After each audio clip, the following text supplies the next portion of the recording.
Alright folks, here's my setup. So I have a Jeep Grand Cherokee 97 5.2 liter V8, and this is basically the control box I made for my HHO Dry Cell.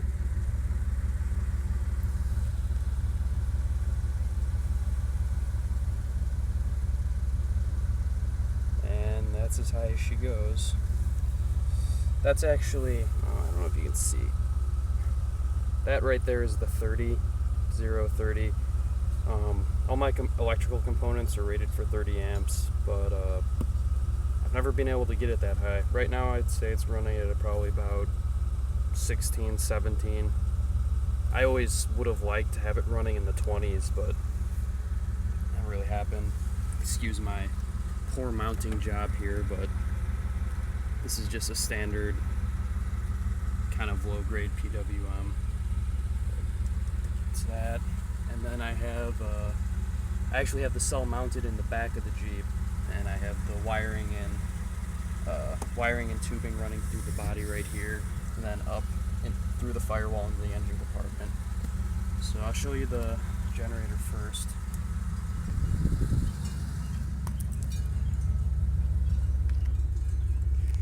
There she is. Built it up all myself. Didn't order nothing or order a kit or anything. I got all the parts individually and built it up. This is a 31 plate dry cell.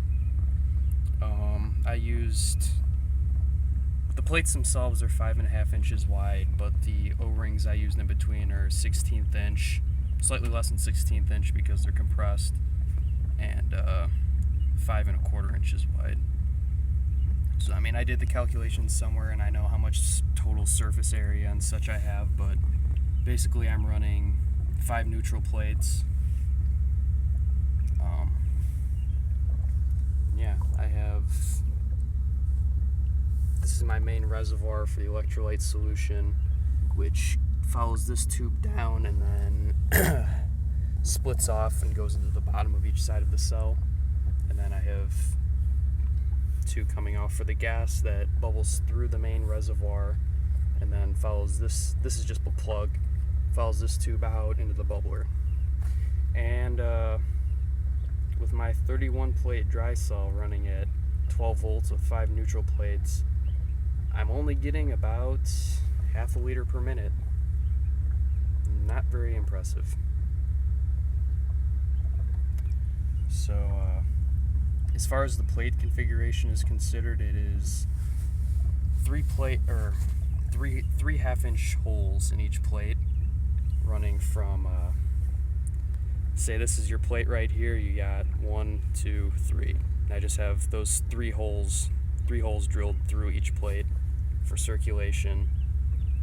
I know I've seen a lot of designs with like alternating rotational holes in each plate to like make it circulate a special way. I never really thought that it was that big of a deal, but yeah, I'm really not getting that great of production, so I'm hoping to figure out what's going on here. The rest of my setup, there isn't really that much here. In case you wanted to see, so I just got the tube and the wiring running down here, and then it goes into the panel there and follows all the way up to my box and then the engine compartment.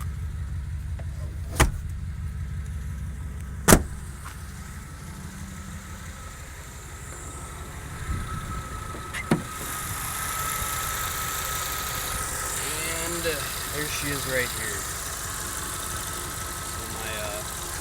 Not so great silicone job, and then comes up, and eventually I'm gonna get an elbow for here, but until for now, for testing purposes, all I had was that.